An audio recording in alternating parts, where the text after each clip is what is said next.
Hi friends, அழகே அழகு serial அடுத்து என்ன நடக்க போகுதுன்றத இந்த ஒரு வீடியோவில் ஒரு குட்டி ப்ரெமோவாக பார்க்கலாம் வாங்க. பாக்கியராஜ் சூப்பர் பாக்கியராஜ் முதல் முறையாக உங்களுடைய அம்மாவை நீங்கள் எதிர்த்து பேசியிருக்கீங்கன்றாங்க. உண்மையிலேயே வந்து அத்தையை நீங்கள் எதிர்த்து பேசுவீங்கன்றலாம் நினச்சி கூட பார்க்கலன்றாங்க. தப்பு தப்பு தானே மலருன்றாங்க. நீங்கள் பேசுனது இல்லாமல் சுரேஷ் பேசினா பார்த்தீங்களா, அதுதான் என்னால் நம்பவே முடியல, அப்படி இருந்துச்சு அப்படின்ட்டாங்க. தப்பு தானே சுரேஷ், அதாவது அம்மா பண்ணதுன்றாங்க. அதுதான் சுரேஷ்க்கு புரிஞ்சிருக்கு, சுரேஷ் கேட்டிருக்கான்றாங்க. ஆனா அம்மா ஏன் அப்படி இருக்கவங்களுக்கு தெரியல மலரு. ஆனா நீ கூட அம்மாவை எதிர்த்து பேசுற, ஏன் உங்களுடைய அம்மாவை எதிர்த்து பேசுனதுல உங்களுக்கு கோவம் இது வந்துருச்சு அப்படின்றாங்க. கோவம்லாம் ஒண்ணும் இல்ல, நீ என்ன தப்பாவ பேசின, இல்ல இல்ல சரியா தானே பேசின, அப்படி இருக்கும்போது நான் எதுக்கு இதுல போய் கோவப்பட போறேன்றாங்க. கோவமெல்லாம் இல்ல மலர் எனக்கு அப்படின்னு சொல்லி பேசிட்டு இருக்காங்க.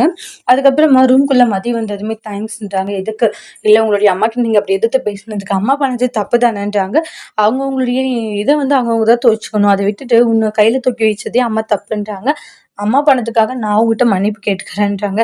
பரவாயில்ல இருக்கட்டும்ன்றாங்க. இனிமேல் அம்மா இது மாதிரி பண்ண மாட்டாங்க, ஏதாச்சும் பண்ணாங்கன்னு சொல்லி நான் பேசிக்கிறேன்னு சொல்லிட்டு சுரேஷ் பாட்டுக்கு பார்த்தீங்கன்னா ஃப்ரெஷ்ஷாக போயிட்டு படுத்துருவாங்க.